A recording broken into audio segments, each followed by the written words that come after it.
PM Modi ने काशी विश्वनाथ धाम का किया लोकार्पण। गंगा आरती के बाद देखा laser show. CM Manohar Lal भी रहे साथ में मौजूद। मुख्यमंत्री मनोहर लाल ने किसानों के धरना खत्म करने के फैसले का किया स्वागत। कहा, मुकदमे वापस लेने की बात हमने कही है। डिप्टी कमिश्नर एसपी मिलकर बनाएंगे इसकी रिपोर्ट। राहुल गांधी के बयान पर गृह मंत्री अनिल विज का पलटवार। कहा, जो हिंदू होकर भी हिंदुत्ववादी नहीं वो नकली हिंदू है। राहुल गांधी ने कहा था, मैं हिंदू हूं, हिंदुत्ववादी नहीं। हरियाणा ओलंपिक संघ के अध्यक्ष बने खेल मंत्री संदीप सिंह। कुंवर, सूरजपाल, अम्मू समेत 9 लोगों को बनाया गया वाइस प्रेसिडेंट। संदीप सिंह ने फेडरेशन सरकार के साथ मिलकर करेगी काम। पलवल के बहीन थाने में पुलिस कर्मचारी ने फांसी लगाकर की आत्महत्या। आत्महत्या के कारणों का नहीं चला पता। मामले की जांच में जुटी पुलिस।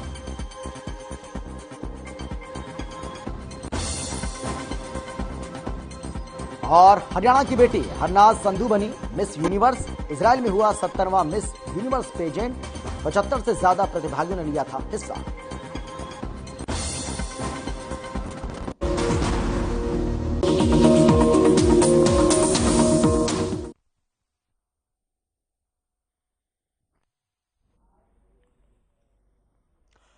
नमस्कार, आप देख रहे हैं हर खबर हरियाणा और आपके साथ मैं हूं अमित शर्मा। और सबसे पहले बात करेंगे प्रधानमंत्री नरेंद्र मोदी की। प्रधानमंत्री नरेंद्र मोदी के काशी दौरे की।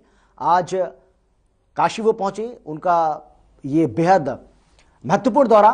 30 घंटे से ज्यादा वक्त तक वो काशी में रहेंगे। और ये तस्वीरें आपको दिखा रहे हैं, ये उस वक्त की तस्वीरें हैं जब प्रधानमंत्री नरेंद्र मोदी गंगा आरती में शामिल हुए और उनके साथ मुख्यमंत्री मनोहर लाल भी इस दौरान मौजूद रहे। तो प्रधानमंत्री नरेंद्र मोदी का बेहद महत्वपूर्ण ये कार्यक्रम, जहां आज काशी वासियों को उन्होंने एक बड़ी सौगात भी दी है। और बीजेपी का प्रधानमंत्री नरेंद्र मोदी का ये बड़ा कार्यक्रम है। और आपको हम बता दें कि कई कार्यक्रमों में प्रधानमंत्री नरेंद्र मोदी यहां शिरकत करने वाले हैं और कल भी उनके महत्वपूर्ण कार्यक्रम यहां पर होने वाले हैं। ये तस्वीर जो आप देख रहे हैं, ये उस वक्त की ही तस्वीर आपको हम दिखा रहे हैं जब प्रधानमंत्री नरेंद्र मोदी और मुख्यमंत्री मनोहर लाल गंगा आरती में शामिल हुए।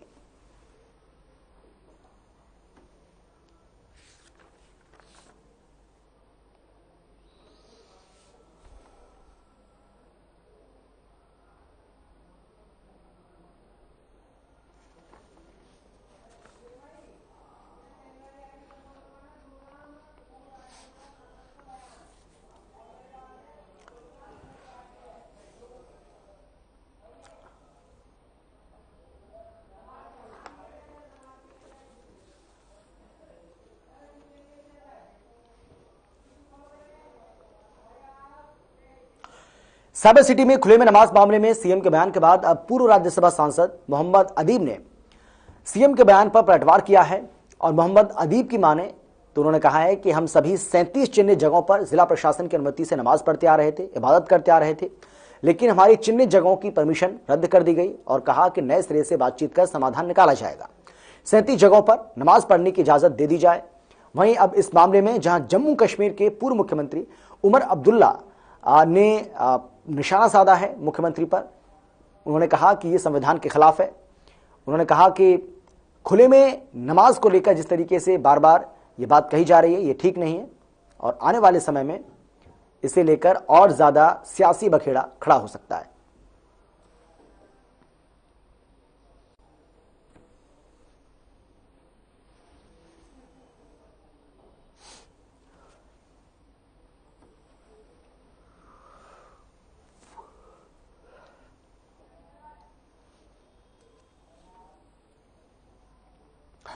आम आदमी पार्टी के पूर्व प्रदेश अध्यक्ष नवीन जैन ने फरीदाबाद में एक प्रेस कॉन्फ्रेंस कर प्रदेश की बीजेपी सरकार पर भ्रष्टाचार के आरोप लगाए और कहा कि सरकार को भर्तियों के रेट जिस तरीके से निर्धारित कर रखे हैं, ये आरोप उन्होंने लगाया, उसकी लिस्ट जारी कर देनी चाहिए क्योंकि सरकार पर्ची और खर्ची वाली नौकरियों से इनकार करती है। लेकिन पिछले दिनों डिप्टी सेक्रेटरी की गिरफ्तारी ने सरकार को बेनकाब कर दिया।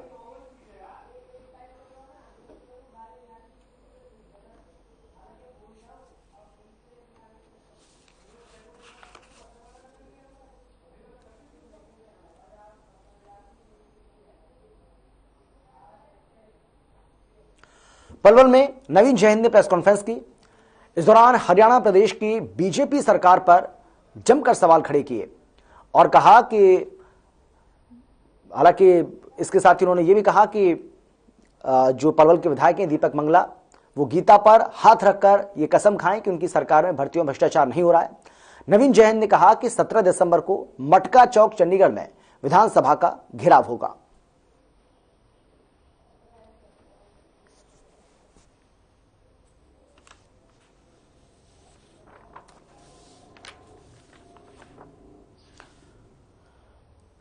तो पलवल में आम आदमी पार्टी के पूर्व प्रदेश अध्यक्ष नवीन जैन ने प्रेस कॉन्फ्रेंस की। इस दौरान उन्होंने सरकार पर जमकर निशाना साधा।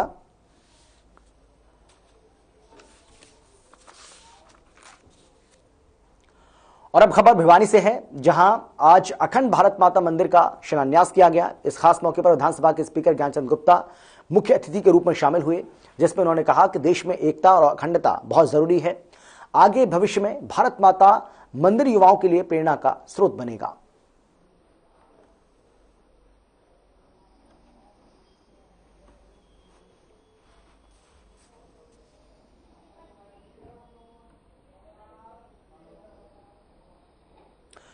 बिजली मंत्री चौधरी रणजीत सिंह चौटाला ने कालांवाली हलके के रोड़ी में बिजली घर का उद्घाटन किया। इस मौके पर कालांवाली के पूर्व विधायक बलकौर भी उनके साथ मौजूद रहे। इसके साथ ही तमाम जो अधिकारी थे वो भी यहां पर मौजूद थे। मंत्री ने इस मौके पर मीडिया से बातचीत करते हुए कहा है कि बिजली घर बनने के बाद आसपास के इलाके में लोगों को बेहतर बिजली सुविधाएं मिलेंगी। साथ ही बिजली मंत्री ने प्रदेश के बिजली विभाग के अधिकारियों को चेतावनी भी दी है कि अगर बिजली विभाग के अधिकारी बिजली चोरी में शामिल हुए तो उनके खिलाफ कड़ी कार्रवाई की जाएगी।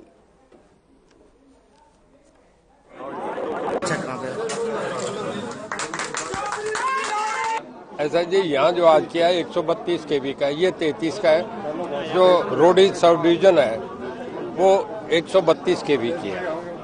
इस इलाके में आज के आज 7 के 7 कनेक्शन दिए जा रहे हैं। आज 174 कनेक्शन जारी हो जाएंगे, पोल दे दिए गए, केबल दे दी गई और ये फटाफट जमींदारों का मैं समझता हूँ अच्छा काम हो जाएगा। 2 साल पहले जब मैं सरकार में बना था तो अनाउंस करके गया था कि ये हम यहाँ करेंगे और आज बहुत खुशी की बात है कि ये कमीशन हो गया। ये गांव वालों के लिए पुराना हमारा अपना इलाका है, सदा से इस इलाके ने बड़ा साथ दिया है और सीएम साहब की बहुत इच्छा थी कि बॉर्डर का इलाका है, यहाँ बिजली की 24 घंटा उपलब्ध।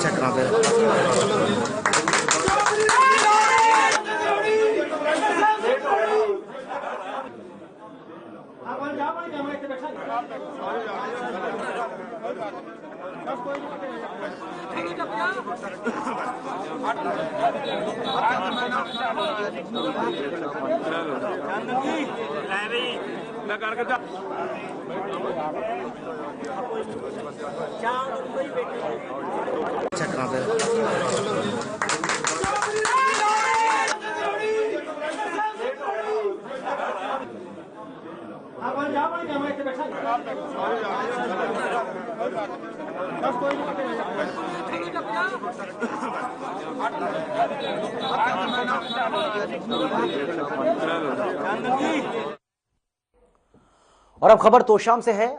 आपको बता दें कि प्रधानमंत्री नरेंद्र मोदी की ओर से आज काशी विश्वनाथ कॉरिडोर का उद्घाटन किया गया। इस लोकार्पण कार्यक्रम को तोशाम के सनातन धर्म मंदिर से टेलीविजन पर लाइव प्रसारण किया गया, जहां इस खास मौके पर पूर्व विधायक शशि रंजन परमार ने भी शिरकत की।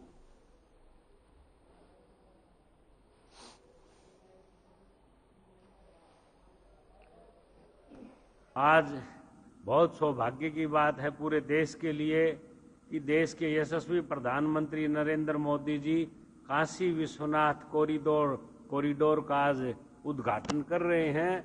एक बहुत बड़ी और गौरव की बात है, क्योंकि लगभग 1000 वर्ष पहले जिस तरीके से वहाँ उसको नए सिरे से रेनोवेट करने का काम काशी विश्वनाथ धाम को मोदी जी ने किया है। औरंगजेब के समय इस धार्मिक स्थल को बाबा शिव की नगरी को तहस नहस कर दिया गया था और उसके बाद ये ईश्वर की कृपाई हुई है। मोदी जी के रूप में, एक अवतार के रूप में आज इसका उद्घाटन कर रहे हैं।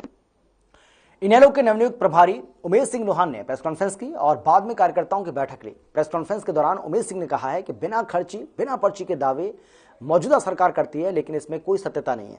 विजिलेंस टीम ने एचपीएससी के एक बड़े अधिकारी को गिरफ्त में लेकर सरकार की पोल खुलकर रख दी।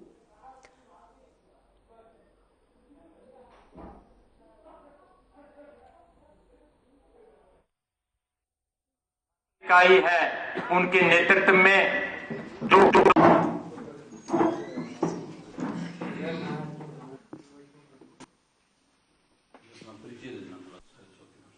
अपनी बात कहें गढ़वी साहब, जो साथी अंदर जा समाज के जो हल्का छात्र इकाई है उनके नेतृत्व में जो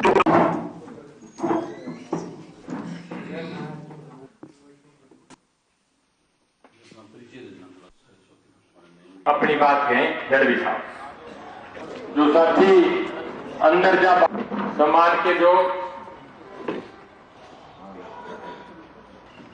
हल्का छात्र इकाई है उनके नेतृत्व में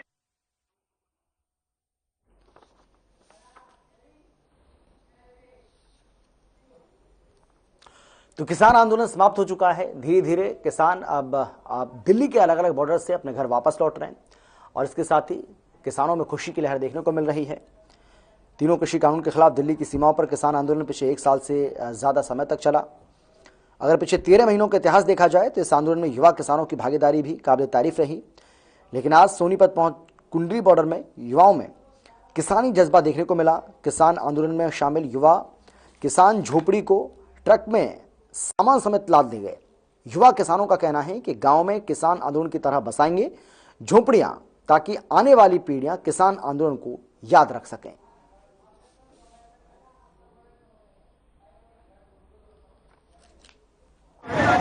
ਜੇ ਸਾਡਾ ਵੀਰ ਜਤਿੰਦਰ ਮਹਾਲੀ, ਗੁਰਤੇਜ ਵੀਰ ਬਠਿੰਡਾ, ਇਹਨਾਂ ਵੀਰਾਂ ਨੇ ਇੱਥੇ ਆ ਕੇ ਆਪਣਾ ਘਰ ਬਣਾਇਆ ਸੀ ਤੇ ਅੱਜ ਇਸੇ ਇਤਿਹਾਸਕ ਪਲਾਂ ਨੂੰ ਜਿਹੜੀਆਂ ਯਾਦਾਂ ਨੇ 1 ਸਾਲ ਦੇ ਵਿੱਚ ਦੁਨੀਆ ਦਾ ਸਭ ਤੋਂ ਵੱਡਾ ਅੰਦੋਲਨ ਲੜਿਆ ਏ, ਉਹੀ ਯਾਦਾਂ ਨੂੰ ਆਪਣੇ ਪਿੰਡ ਦੇ ਆਪਣੇ ਸ਼ਹਿਰ ਦੇ ਵਿੱਚ ਜਾ ਕੇ ਵਸਾਵਾਂਗੇ ਤੇ ਹਮੇਸ਼ਾ ਅਸੀਂ ਜਿੱਥੇ ਵੀ ਕਿਤੇ ਕਹਿੰਦੇ ਅੰਦੋਲਨ ਹੋਊਗਾ ਇਹਨਾਂ ਜੋ ਦੁਨੀਆ ਦਾ ਪਹਿਲੀ ਵਾਰ ਕਿਸੇ ਐਜੀਟੇਸ਼ਨ ਦਾ ਹਿੱਸਾ ਬਣੇ ਸੀ ਸਾਡੇ ਨੌਜਵਾਨ ਤੇ ਇਹਨਾਂ ਯਾਦਾਂ ਨੂੰ ਇਸੇ ਤਰ੍ਹਾਂ ਲੈ ਕੇ ਆਉਣ ਵਾਲੀ ਜੋ ਹਕੂਮਤ ਸਰਕਾਰ ਹੈ ਇਹ ਜਿਹੜਾ ਪੁੱਟਣ ਦੇ ਲਈ ਅੱਗੇ ਕਰਦੇ ਰਹਿਣਗੇ। ਜੀ ਸਾਡਾ ਇਤਿਹਾਸ ਹੈ ਕਿ ਅਸੀਂ ਇਤਿਹਾਸਕ ਚੀਜ਼ਾਂ ਸਾਂਭ ਕੇ ਰੱਖਦੇ ਹਾਂ।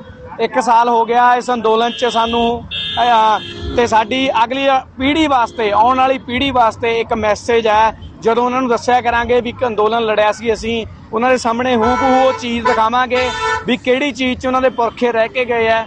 ਸੋ ਉਹਨਾਂ ਨੂੰ ਇੱਕ ਹੱਲਾਸ਼ੇਰੀ ਮਿਲੂਗੀ ਜਿੱਦਾਂ ਸਾਨੂੰ ਆਪਣੀਆਂ ਪੁਰਾਤਨ ਇਮਾਰਤਾਂ ਜਾਂ ਪੁਰਾਤਨ ਵਿਰਾਸਤ ਤੋਂ ਕੋਈ ਵੀ ਚੀਜ਼ ਹੈ ਉਹ ਦੇਖਣ ਨੂੰ ਮਿਲਦੀ ਹੈ ਤੇ ਉਸ ਤੋਂ ਬਾਅਦ ਸਾਨੂੰ ਹੱਲਾਸ਼ੇਰੀ ਮਿਲਦੀ ਕਿ ਸਾਡੇ ਬਜ਼ੁਰਗਾਂ ਨੇ ਇੱਦਾਂ ਦੇ ਅੰਦੋਲਨ ਲੜੇ ਆ। ਅਸੀਂ ਵੀ ਆਪਣੀ ਪੀੜ੍ਹੀ ਵਾਸਤੇ ਇਹ ਚੀਜ਼ ਸਾਂਭ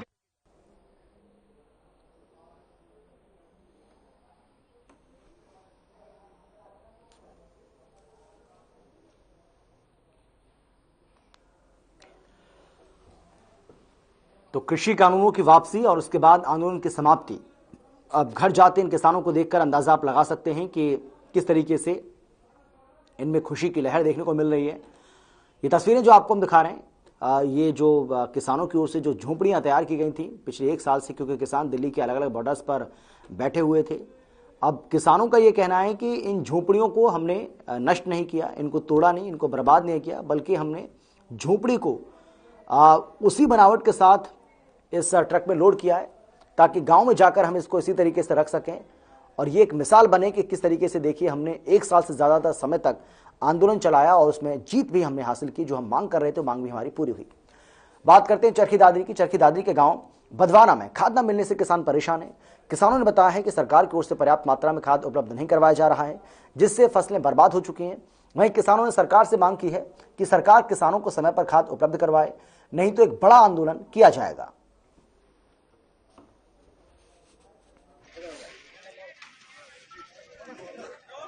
कोई जमींदार आदमी सुबह 6 बजे लाइन में लगता है, तो सुबह यहाँ कोई सरकारी कर्मचारी बैठाओ, उसको टोकन दे दो और वही इस टाइम तेरे को खाद मिलेगी। ऐसे क्यों परेशान होते हैं? मांग करते हैं एक आधा कम से कम 5 कट्टे तो मिलेगा इंसान को एक को।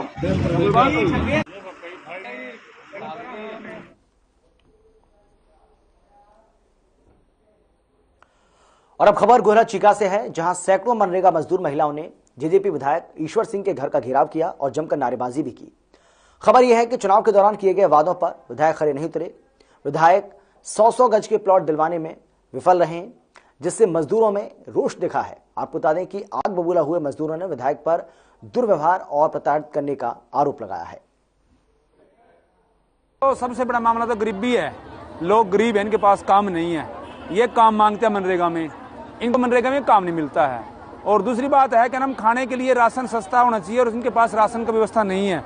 उनके बीपीएल राशन कार्ड बना के इनको क्या नाम सस्ता राशन दिया जाए। और तीसरे है क्या नाम इनके आवास योजना, और गरीबों के पास काम नहीं है तो क्या नाम कॉलोनियां पास हो रही हैं। हमारी मांग है कि जिन लोगों की कॉलोनी पास हो रही है उनमें पैसे डाले जाएं और जो लोग क्या नाम गरीब हैं उनका सर्वे करके उनको भी क्या नाम कॉलोनी का लाभ दिया जाए।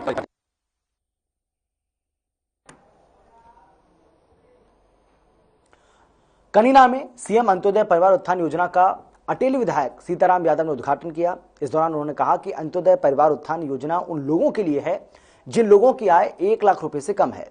लोगों को अगली पंक्ति में लाने के लिए सरकार ने यह स्कीम चलाई है। साथ ही कहा कि जिन लोगों की आमदनी 1 लाख से कम है उन लोगों की आमदनी 1,80,000 करने का प्लान है।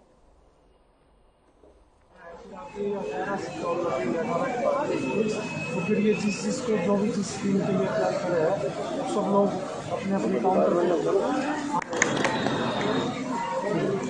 परिवार अंत्योदय उत्थान योजना के तहत पूरे हरियाणा में परिवार पहचान पत्र में जिनकी आमदनी 1 लाख से कम जो आ रही है उन परिवारों को उत्थान के लिए अलग अलग स्कीमें सरकार ने लोगों को दिए हैं। इस कड़ी में हमारे जिले के अटेली में, सीमा में, नांगल चौधरी में, महेंद्रगढ़ में ये कार्यक्रम मेलों के हो चुके हैं। और इसी कड़ी में आज कनीना के इस राजकीय महाविद्यालय कॉलेज के इस प्रांगण में ये कार्यक्रम हो रहा है। और ये सभी लोग आज लगभग कनीना ब्लॉक में 1300 जो बेनिफिशरी जो लोग हैं जो चिन्हित किए गए हैं वो 1300 लोग यहाँ पे आए हुए हैं। जींद के झांझ गांव में किसानों के लिए लंगर चलाए जा रहे हैं। लंगर में शहीद भगत सिंह की भांजी गुरजीत कौर पहुंची और किसान आंदोलन में साथ देने के लिए किसानों का धन्यवाद किया। इस दौरान गुरजीत कौर ने कहा है कि किसान आंदोलन में महिलाओं का बड़ा योगदान रहा है और हरियाणा पंजाब में मिलकर बड़ी जीत दर्ज की है। आगे भी मिलकर लड़ाई लड़ने की जरूरत है। गुरजीत कौर जी जिंदाबाद। गुरजीत कौर जी यहाँ पधारने पर लंगर के ऊपर बहुत बेताबी से आप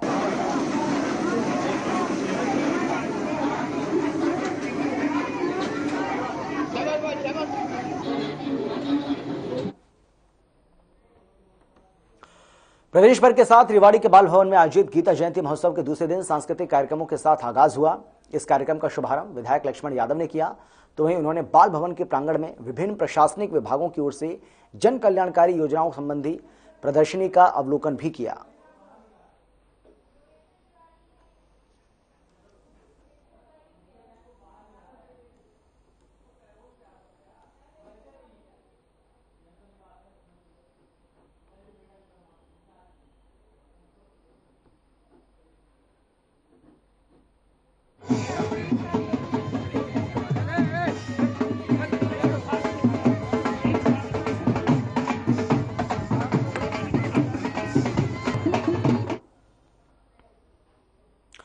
तीन दिवसीय जिला स्तरीय गीता जयंती समारोह के दूसरे दिन खेल राज्य मंत्री संदीप सिंह ने शिरकत की।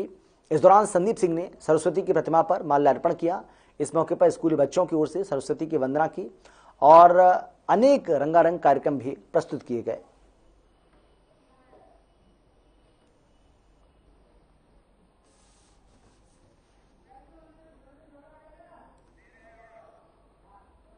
फोकस एक तरफ रख देंगे, यकीन मानिए आप कभी जिंदगी में हार का सामना नहीं करेंगे। ये आज आपको मैं लिख के देने को तैयार हूं। अगर आप एक फोकस बना लेंगे अपनी जिंदगी का, फोकस मतलब अपना केंद्र बिंदु, वो केंद्र बिंदु आपके जीवन में आपको सफलता की तरफ लेके जाएगा।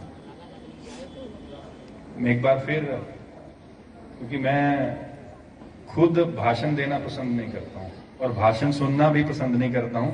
भाषण सुनना तभी मजा आता है जब आपको कुछ ज्ञान की चीजें मिलें।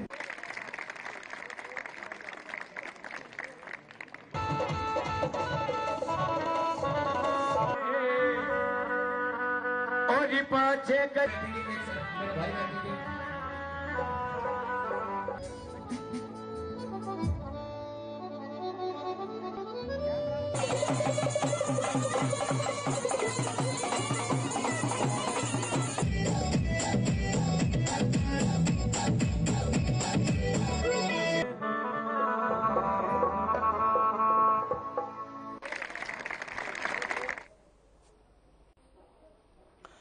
कैथल में आज उदय सिंह किले पर 3 दिवसीय गीता जयंती महोत्सव का आयोजन किया गया, जिसमें पुंडरी के विधायक रणधीर गोलन ने शिरकत की।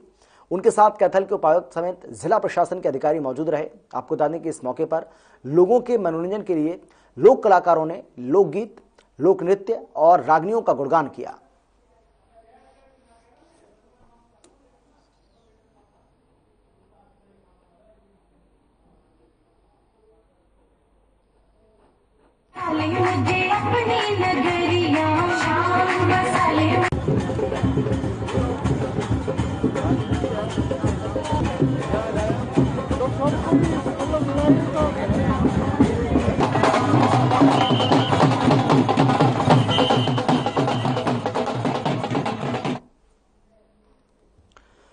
फरीदाबाद में 3 दिवसीय गीता जयंती महोत्सव में सांस्कृतिक कार्यक्रमों की धूम रही। इस मौके पर महोत्सव के ओवरऑल इंचार्ज एसडीएम त्रिलोक चंद और रेड क्रॉस सोसाइटी के सचिव विकास कुमार समेत तमाम जो अधिकारीगण हैं वो मौजूद रहे। इस मौके पर अंतर्राष्ट्रीय स्तर के बांसुरी वादक चेतन जोशी ने अपनी कला से सभी का मन मोहा। वहीं पंजाबी कलाकारों के अलावा अन्य कलाकारों ने भी समा बांधा। इस मौके पर विभिन्न धार्मिक संस्थाओं की ओर से गीता का ज्ञान भी दिया गया।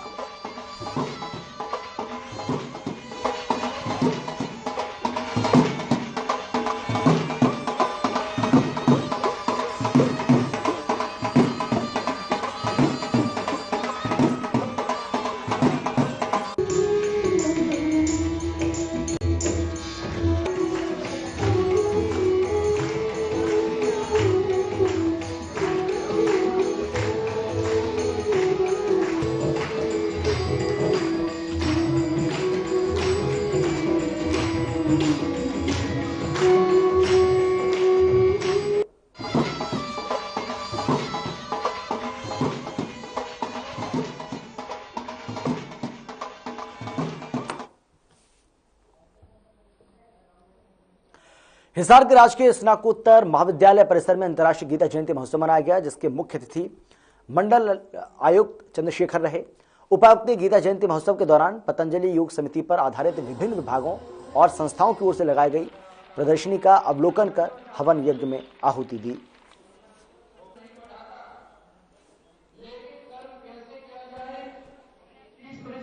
जैसे विद्यार्थी के जीवन में काफ़ी महत्वपूर्ण है। जैसे धार्मिक ज्ञान तो होना ही चाहिए। हम हिंदू लोग हैं, हमें अपने हिंदू के उसके बारे में पता होना चाहिए। हमारी गीता जैसे जो हमारा ग्रंथ वगैरह है सबके बारे में हमें डिटेल्स होनी चाहिए। अब जैसे हमारे कॉलेज ने आयोजित किया है तो एक बहुत ही अच्छा स्टेप है, जिसके अंदर बच्चों को मतलब अपने बारे में पता लगे, मतलब अपने गीता वगैरह उसके बारे में उनको नॉलेज हो। जैसे बच्चे अब धर्म वगैरह से दूर होते जा रहे हैं, इसके अंदर हमारे कॉलेज ने ये स्टेप उठाया है। देखिए, गीता जयंती जो है बहुत अच्छा ये दिन रखा गया है। इसके लिए यूथ को हम स्पेशल ये कहना चाहेंगे कि जो कुछ भी है कि मेन क्या हमारी कर्म फिलॉसफी है, लेकिन उस कर्म को भी सही तरीके से चलाने के लिए हमें परमात्मा से कनेक्ट होना जरूरी है। जब तक हम परमात्मा से कनेक्ट नहीं होते तो हम कर्म को भी अच्छे से नहीं कर पाएंगे। चाहे हम कितनी भी इच्छाएं रखते हैं, लेकिन हमें हमारे बीच में उस परमात्मा से कनेक्ट होना बहुत जरूरी है। क्योंकि आजकल क्या स्ट्रेस माइंड ज्यादा हो चुका है, तो वो स्ट्रेस जो इतना ज्यादा है वो कोई कर्म भी सही नहीं कर पाते हैं।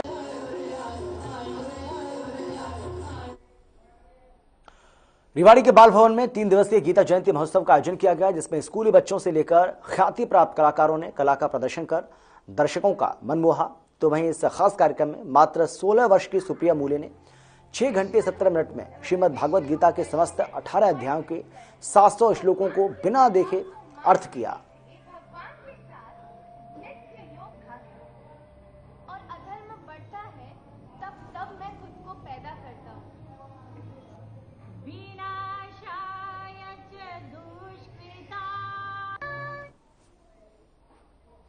गीता जयंती समारोह कार्यक्रम में प्रशासन की ओर से घोर लापरवाही देखने को मिली, जहां एमएम कॉलेज परिसर में एक तरफ परीक्षाएं चल रही हैं तो दूसरी तरफ कार्यक्रम चल रहा है। बच्चे भारी शोर शराबे के बीच परीक्षाएं देते नजर आए। गीता जयंती समारोह में नियमों की जमकर धज्जियां उड़ी। विधायक से लेकर अधिकारियों के चेहरे पर मास्क नहीं दिखा। ओमिक्रॉन के भारत में दस्तक के बावजूद सरकार ने कोरोना नियमों के आदेशों की सख्ती से पालना करने के निर्देश जारी किए हुए हैं। बावजूद इसके गीता जयंती समारोह के मौके पर ऐसा कुछ भी देखने को नहीं मिला और यहां कोरोना प्रोटोकॉल की जमकर धज्जियां उड़ी।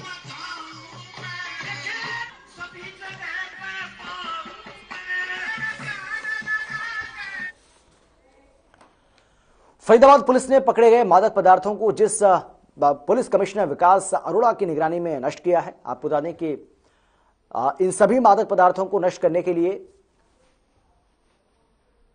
कोर्ट से परमिशन लेने के बाद ही इन्हें नष्ट किया जाता है। साथ ही कहा कि मादक पदार्थ कहां से आते हैं, इसकी जड़ कहां है, इसके लिए लगातार हम कोशिश कर रहे हैं, इसमें हम जुटे हुए हैं।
और चलिए आगे बढ़ेंगे और बात करेंगे ओपी धनखड़ की।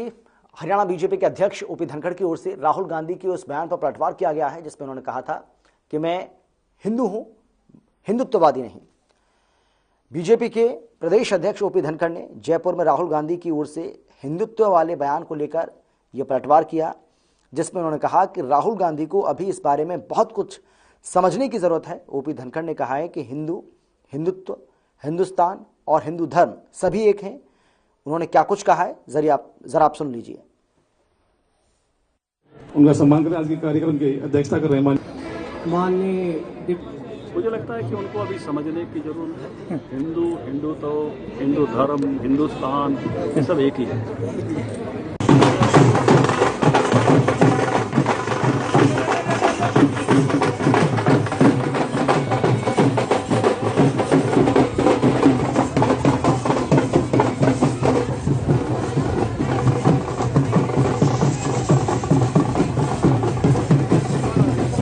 मैं अनुरोध करूँ एसडीएम बादली विशाल जी से, वो हमारे जिले के मुखिया माननीय उपायुक्त महोदय को पगड़ी बांधकर उनका सम्मान करें। आज के कार्यक्रम की अध्यक्षता कर रहे हैं माननीय डिप्टी कमिश्नर श्री श्यामलाल पूनिया जी। धनखड़ जी का नाम बहुत ऊपर है, चेतना सर्वोपरि।